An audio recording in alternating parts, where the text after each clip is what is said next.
Olá pessoal, tudo beleza? Eu sou o professor Fábio Santos e na videoaula de hoje eu vou continuar uma introdução à tecnologia blockchain. Especialmente na aula de hoje eu vou falar sobre os principais conceitos da blockchain, beleza? Então lembrando, o que é blockchain? Pessoal, nós podemos entender a blockchain como uma espécie de uma rede de computadores descentralizada que viabiliza que seja possível o armazenamento de uma forma segura e imutável de dados. E, além disso, viabiliza também que seja possível a execução da lógica de negócios implementada através do conceito de contrato inteligente. Vale ressaltar que essa rede descentralizada ela é implementada através de um modelo de rede que implementa o paradigma P2P, ok? E lembrando também que a segurança ela é viabilizada através da utilização de algoritmos de criptografia, né? A criptografia é uma criptografia forte e especialmente a utilização de uma estrutura de armazenamento de dados que é baseada no encadeamento de blocos, que eu vou explicar na aula de hoje, ok? Então vamos lá. Os conceitos chaves: encadeamento de blocos, ou seja, blockchain, bloco, hash, mineração, rede P2P e contratos inteligentes. Então, o que é o encadeamento de blocos, pessoal? O encadeamento de blocos é um conjunto de blocos que estão encadeados, que estão conectados um a um. Essa figura, ela ilustra o encadeamento de blocos, uma blockchain. Observe que nessa figura, três blocos fazem parte desse cadeamento e os blocos eles estão conectados um a um, certo? Observe que o bloco 2 ele está conectado ao bloco um, que por sua vez está conectado ao bloco zero, certo? Esse encadeamento ele pode ser compreendido como uma estrutura de dados, uma estrutura que viabiliza o armazenamento de dados de uma forma encadeada. E esse encadeamento ele é muito importante, pois é uma das características da blockchain que garante a segurança, a imutabilidade, certo? Dos dados que são armazenados. Observem com detalhe esse cadeamento de blocos. Observem como cada bloco está conectado ao bloco anterior. Essa conexão ela é viabilizada através de um atributo, sim, que cada bloco possui, que é o atributo hash. O atributo hash. Observem com cuidado os atributos que cada bloco possui. E dentre esses atributos tem um atributo hash, que ele é especialmente utilizado para permitir que um bloco estabeleça uma conexão com outro bloco. E dessa forma, o encadeamento de blocos seja implementado. Então, observe que o bloco 2, o atributo previous hash, olha o valor dele. O valor do atributo previous hash do bloco 2 é igual ao hash do bloco 1.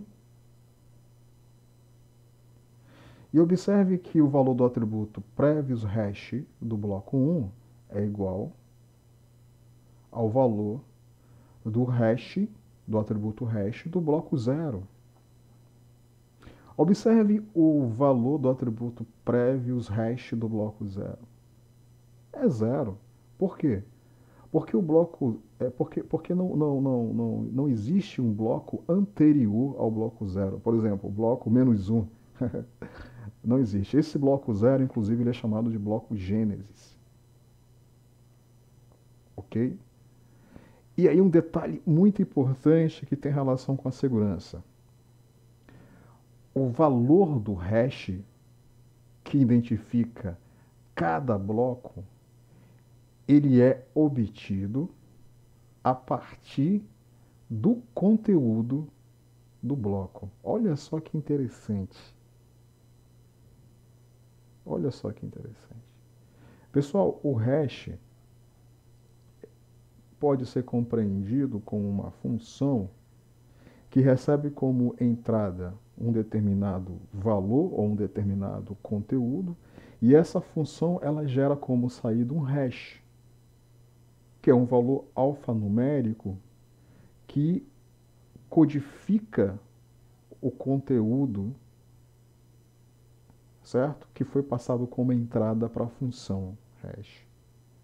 Então, consequentemente, se houver uma alteração no conteúdo, haverá uma alteração no hash correspondente, certo? Então, observe o detalhe. Observe que os blocos eles estão conectados através do hash que identifica cada bloco, que é gerado a partir do conteúdo de cada bloco. Consequentemente, se o conteúdo de um determinado bloco for modificado, o hash será modificado também. E qual é a consequência disso? A quebra do encadeamento. É uma indicação que um determinado bloco ele foi alterado indevidamente. E, consequentemente, haverá a quebra do encadeamento. Deu para entender? Certo? Então, é uma característica, o encadeamento de blocos é uma característica da blockchain que viabiliza a imutabilidade dos dados que são armazenados, a imutabilidade do conteúdo que é armazenado em cada bloco. Uma vez que esse conteúdo ele é armazenado, ele não pode ser mais modificado. Se ele for modificado, haverá uma quebra no encadeamento. Deu para entender, pessoal? Então, a mudança de hash que identifica o bloco é uma indicação que houve uma tentativa de mudança, de alteração do conteúdo, dos dados que estão armazenados no bloco. Eu pretendo apresentar para vocês uma demonstração através de um aplicativo web que ele demonstra como esse encadeamento funciona de uma forma prática. Beleza? Eu vou gravar um vídeo demonstrando essa aplicação para vocês. Importante agora é entender que o encadeamento é uma das características principais de uma blockchain, pois define o que é uma blockchain e especialmente tem relação intrínseca com a questão da segurança dos dados que são armazenados na blockchain. Vamos observar agora com mais calma a estrutura de um bloco. Tá? Então, o bloco ele é uma estrutura que registra as transações como um livro digital. Eu tinha comentado que a blockchain ela é uma espécie de livro-razão digital, né? Vale lembrar que o livro-razão tradicional é um livro que ele é usado pelas empresas para permite que seja possível registrar as transações que são realizadas pela empresa. É um documento muito importante.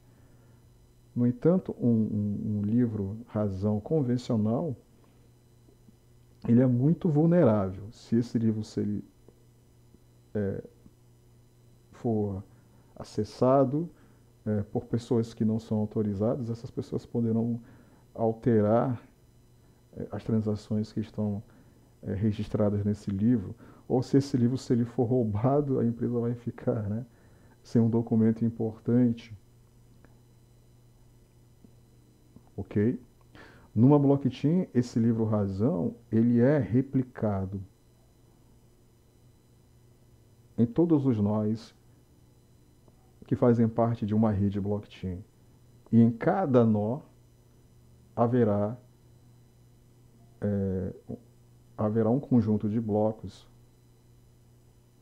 que registrará as transações. Ok? Então, cada bloco possui um conjunto de propriedades, incluindo um código de identificação baseado em hash. Eu já tinha falado isso. E o hash do bloco anterior, previous hash. Cada bloco, cada blockchain inicia com um bloco chamado Gênesis, que é o bloco zero, que eu também já tinha comentado. Então, observem essa figura que ilustra um bloco, especialmente o bloco Gênesis. Observem que o bloco ele contém um conjunto de atributos. O primeiro atributo, previous hash, é aquele atributo especial que normalmente ele vai guardar o hash do bloco anterior. Como é o bloco Gênesis, o valor desse atributo é zero. O outro atributo, timestamp. Esse timestamp, o valor dele corresponde ao dia, ao horário em que um determinado bloco ele foi criado, certo? Observem o atributo data. Data não é data, beleza? Esse atributo data é ele que vai armazenar os dados. É ele que vai armazenar o conteúdo correspondente à transação que foi realizada. Observe o atributo hash. Esse atributo hash é aquele valor alfanumérico que é gerado por uma função de hash, cujo valor dessa função de hash corresponde ao conteúdo do bloco. Esse conteúdo do bloco é a somatória. Olha só que interessante. Prestem bastante atenção nisso. Repetindo.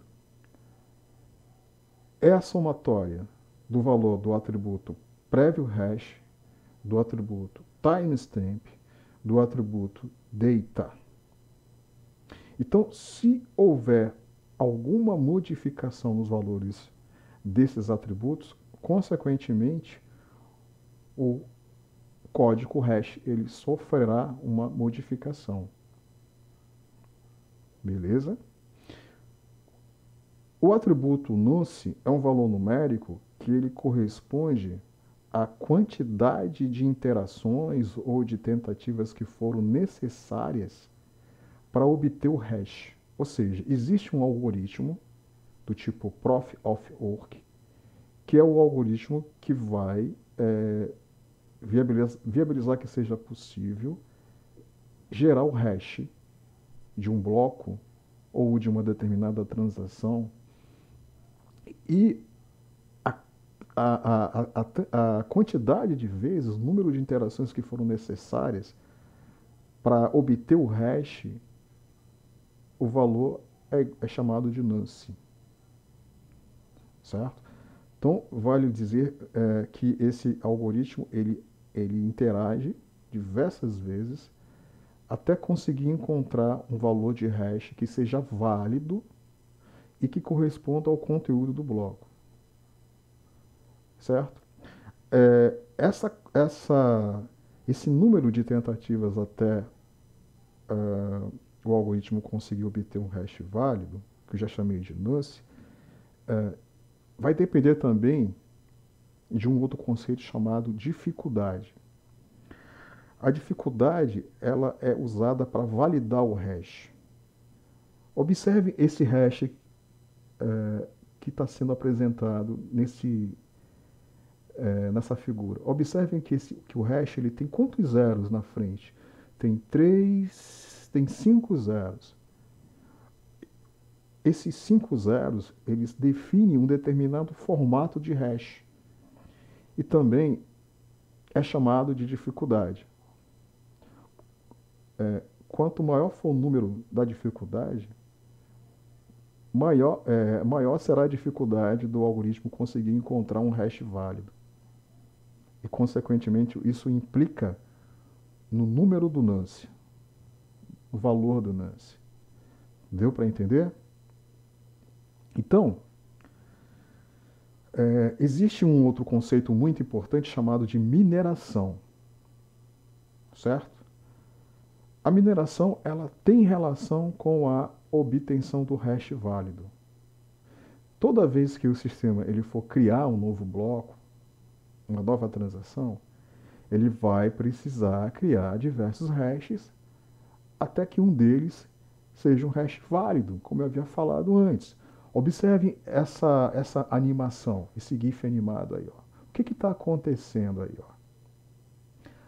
A função que obtém um hash, ela recebe como entrada. Olha o que ela recebe como entrada. Exatamente o que eu tinha comentado com vocês, o conteúdo do bloco, que é o valor do prévio hash, o valor do timestamp, do data, né, do nonce, do index, que é um valor numérico que corresponde ao bloco. Né? E aí, essa função, ao receber esses valores, ela fica iterando para obter um hash válido. Observe, os hashes válidos sendo, os hashes sendo gerados até conseguir encontrar um hash válido.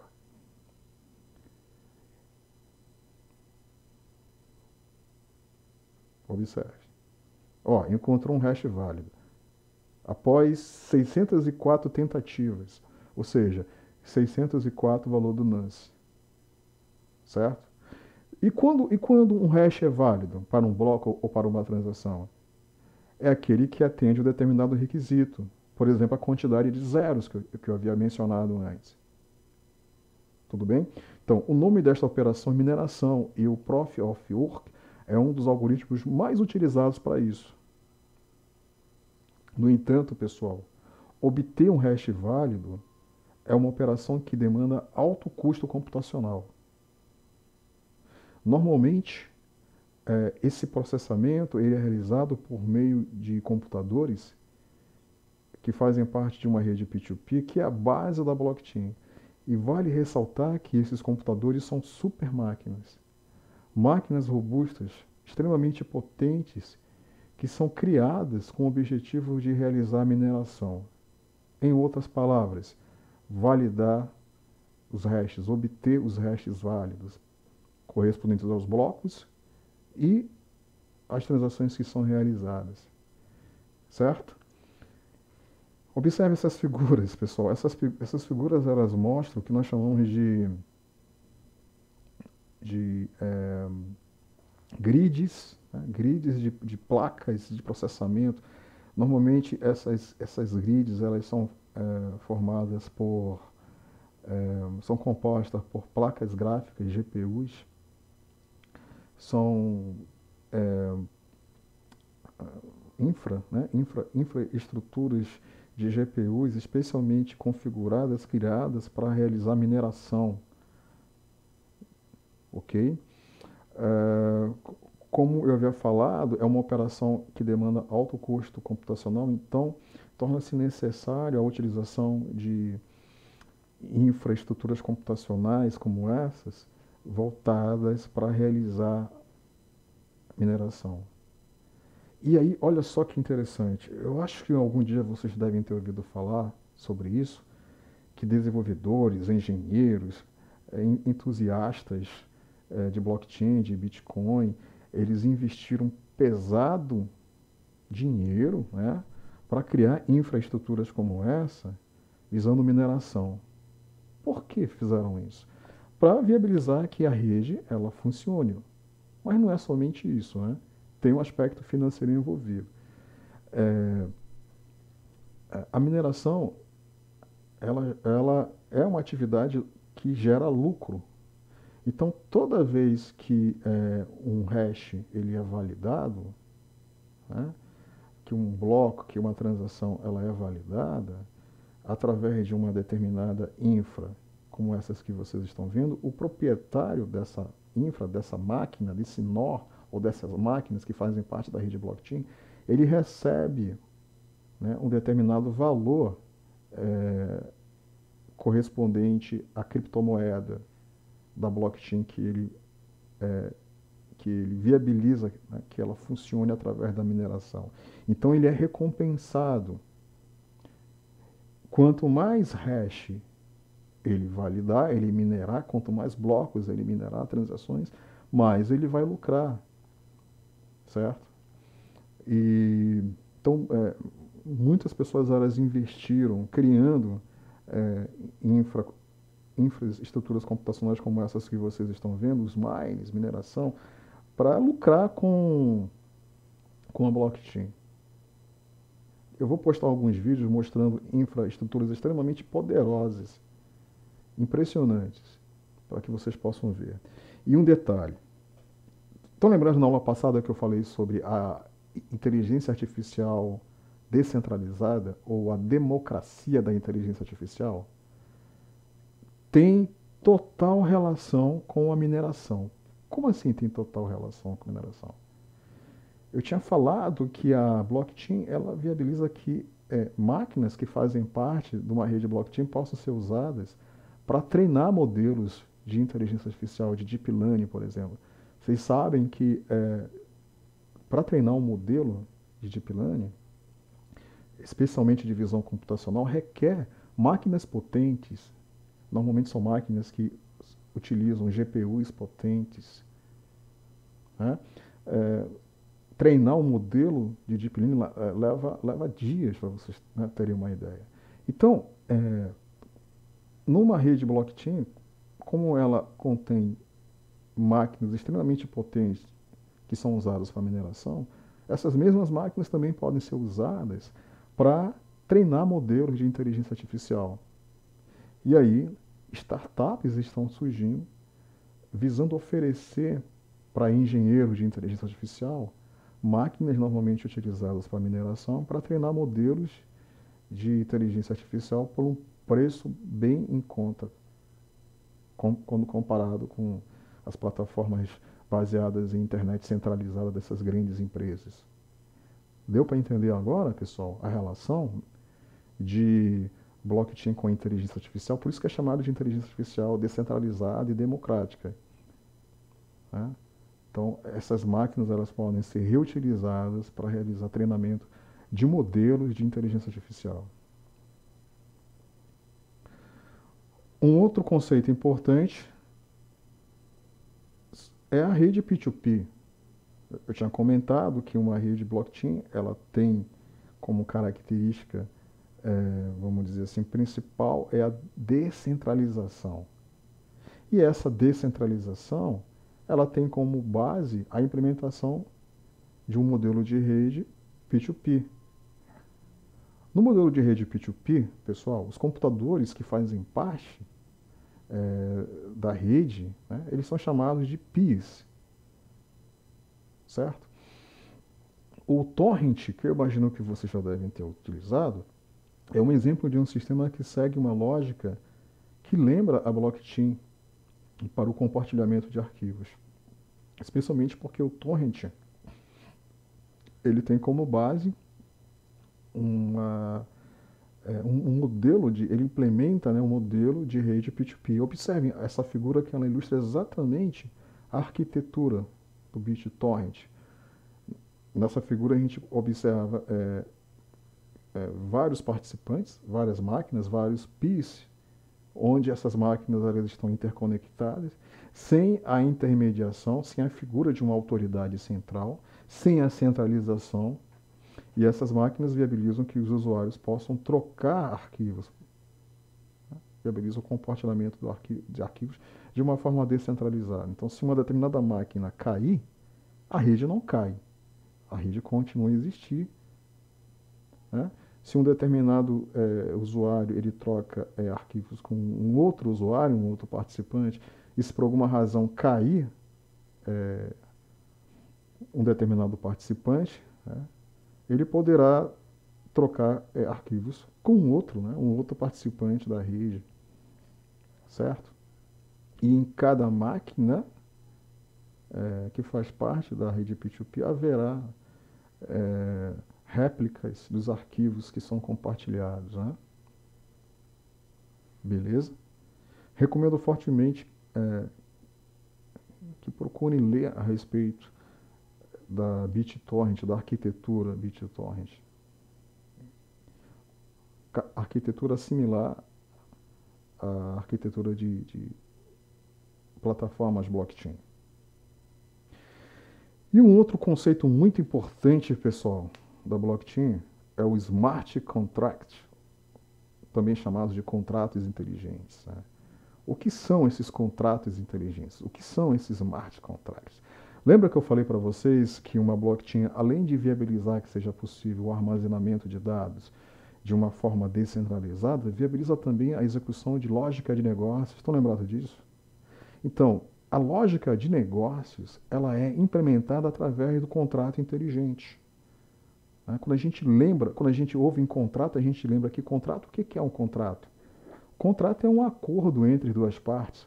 O contrato tradicional ele é baseado num conjunto de regras que definem como duas partes estabelecerão uma relação, né, de negócio, por exemplo, certo? Então, no smart contract, ao invés de nós termos é,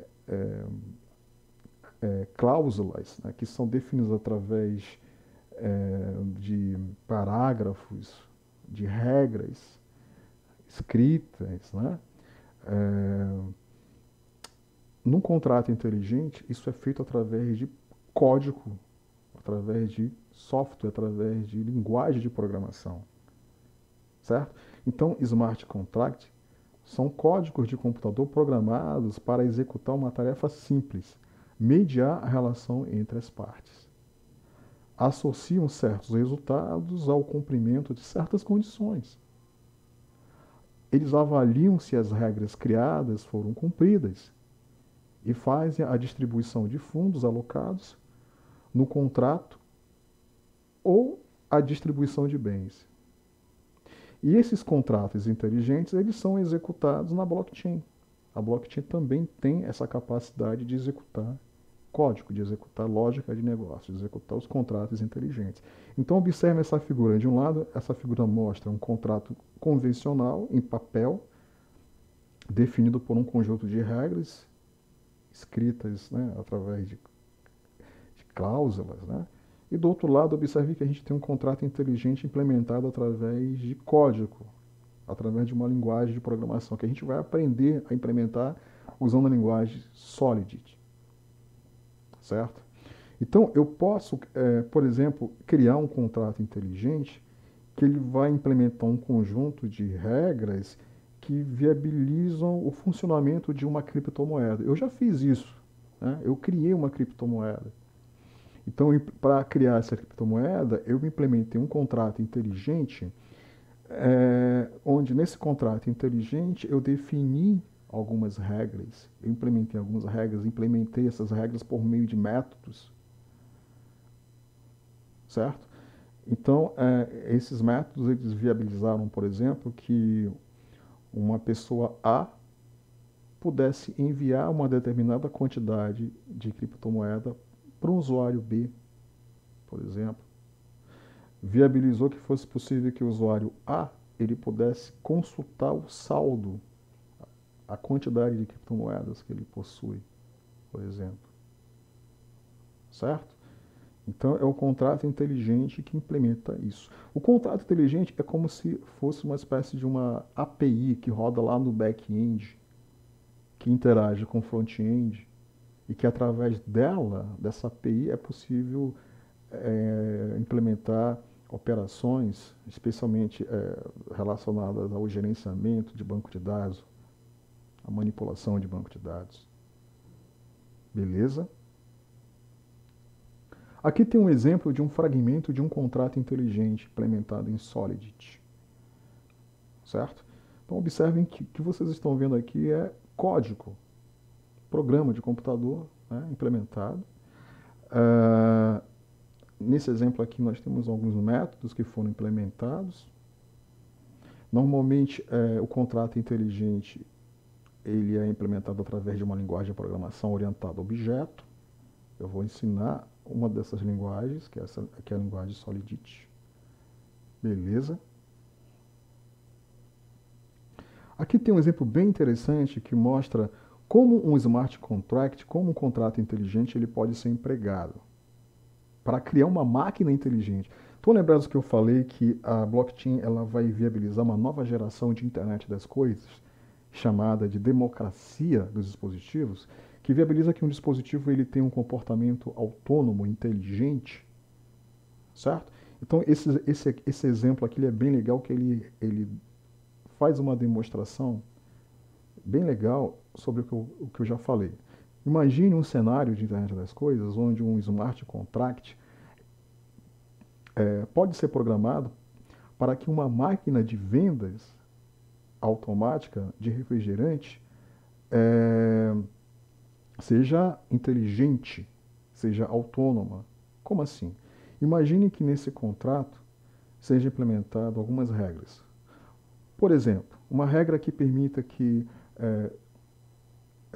se um determinado produto, né, se ele estiver esgotado, então, de forma autônoma e automaticamente a máquina enviará uma mensagem para o fornecedor de latas de refrigerante para que reponha o produto. Olha só que legal. Então imagine o cenário onde o usuário ele vai comprar um determinado refrigerante, ele através do painel da máquina, ele digita lá o código ou o nome do refrigerante, e aí a máquina, através dos sensores, ela verifica, através de sensores físicos e também através de software, através do contrato inteligente, ela verifica se tem, né, no estoque da máquina, né, se ainda tem aquele refrigerante. Se tiver, ela vai injetar o refrigerante, claro, após a confirmação do pagamento. Se não, né, ela vai enviar uma mensagem pela internet, porque ela está conectada à internet, para um determinado fornecedor de latas de refrigerante. Muito legal, né, pessoal? Muito legal. Eu implementei um projeto de uma máquina que faz chocolate quente, que faz cappuccino. Ela está conectada a uma rede blockchain, e quando eu efetuo o pagamento através da criptomoeda que eu criei, o pagamento, né, ao ser confirmado pelo contrato inteligente, a máquina ela faz um chocolate quente para mim. Eu vou compartilhar esse vídeo para que vocês possam assistir, certo? Então, assim, as possibilidades são gigantescas. Eu imagino um cenário onde as máquinas elas vão negociar entre elas. Um modelo de negócio chamado Machine to Machine, por exemplo, ou Machine to Business, M2B, né? É muito legal, pessoal. E aí os contratos inteligentes vão viabilizar esse tipo de negócio, além da criptomoeda, além do pagamento digital, né? Beleza? Falando agora um pouco a respeito de tipos de redes de blockchain. As redes blockchain elas são divididas em dois tipos: as redes públicas e as redes privadas. As redes públicas, ou de acesso aberto, como o Bitcoin, são amplas redes difundidas, são abertos à participação de qualquer um. Então, qualquer um pode participar de uma rede blockchain pública, aberta, realizar transações, né? Já as redes privadas tendem a ser menores e a sua adesão é controlada com rigor. Normalmente, elas são criadas e mantidas por associações, por empresas, e possuem informações comerciais confidenciais. Fazendo uma analogia com a internet, as redes públicas, blockchain, do tipo públicas, é como se fosse internet. E as blockchains baseadas em rede privada é como se fosse intranet ou extranet. Beleza? Bom, eu vou falar agora um pouco a respeito de plataformas. Pessoal, para nossa sorte, a blockchain está ganhando tanto espaço no mundo e, consequentemente, plataformas de blockchain estão surgindo. E eu vou mostrar para vocês agora algumas dessas plataformas, certo? Uh, Isso é ótimo para nós, desenvolvedores, utilizar essas plataformas de suporte à blockchain, porque elas abstraem a complexidade da criação de uma blockchain e, consequentemente, elas facilitam o desenvolvimento de aplicações descentralizadas baseadas em blockchain. Ou seja, para a gente trabalhar com blockchain hoje em dia, não é necessário que a gente desenvolva uma blockchain do zero. A gente pode fazer uso de plataformas de blockchain, né? E já existem diversas plataformas que nós podemos desenvolver para essas plataformas aplicações descentralizadas. Nós podemos usar essas plataformas para rodar sobre elas aplicações diversas, certo? Uma dessas plataformas é a Hippeled Fabric, que é uma plataforma voltada para criar blockchains privadas. Tudo bem? A plataforma Ethereum, ela é hoje uma das plataformas mais populares de blockchain. Ela é voltada para desenvolvimento de aplicações descentralizadas. Ela é apontada como a nova web, como a Web 3.0, como uma plataforma que vai viabilizar a Web 3.0, certo? Já a Hippeled Fabric, como falei, ela é voltada para oferecer suporte à criação de blockchains privadas, redes privadas, beleza? Nesse curso a gente vai trabalhar com a plataforma Ethereum. Eu vou ensinar como desenvolver aplicações para essa plataforma, aplicações descentralizadas. Certo? Recentemente a Samsung lançou a plataforma dela, ela chama de Samsung Blockchain SDK, onde a Samsung ela tem aí o objetivo de oferecer para os desenvolvedores um SDK de suporte a blockchain, especialmente para desenvolvimento de aplicações descentralizadas para os produtos da Samsung, certo?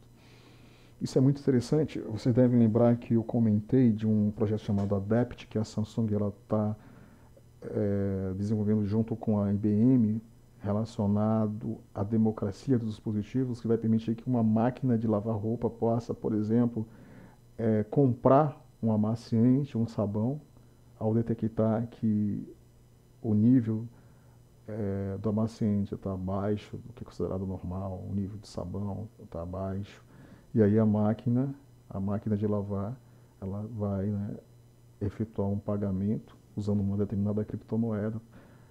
Como a máquina ela vai estar conectada à plataforma Ethereum, ela vai trabalhar com Ether, né? Ela vai usar o Ether para efetuar um pagamento.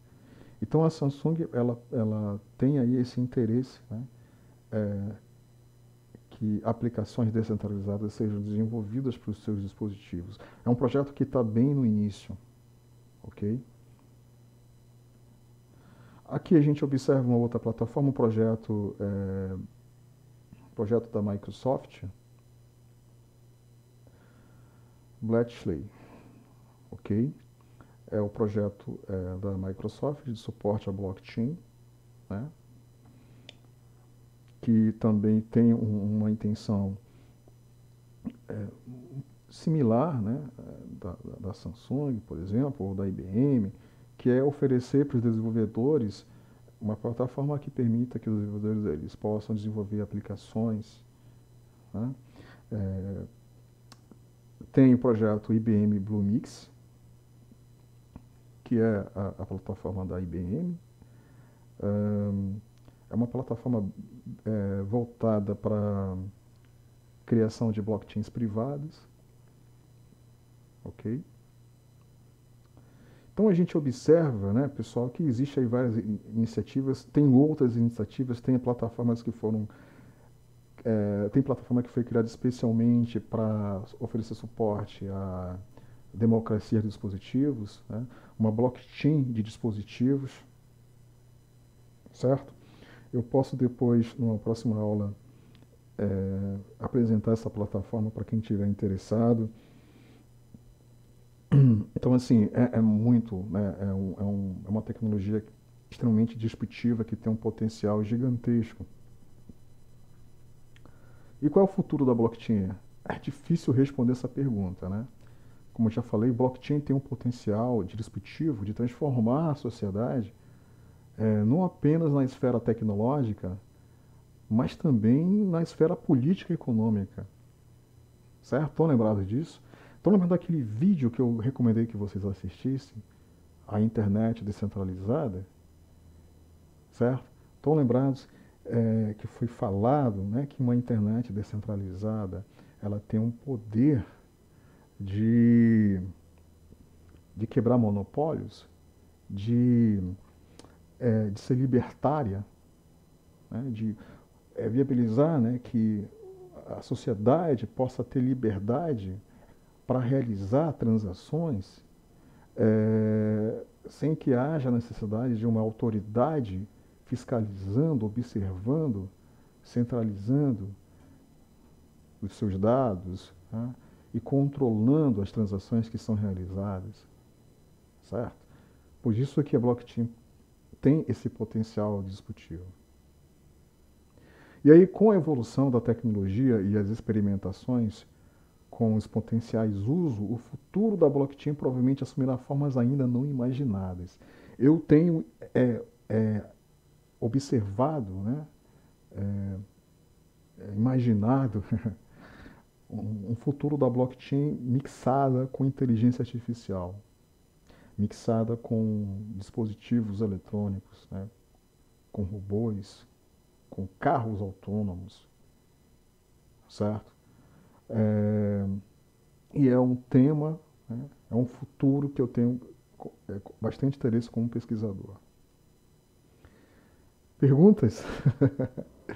Bom, se vocês quiserem me fazer pergunta, por favor, podem postar perguntas no mural, certo? E eu irei responder. Tudo bem? Então eu vou parar com a aula de hoje. Pretendo também, nos próximos dias, postar um novo vídeo demonstrando, através de uma aplicação, como a blockchain funciona.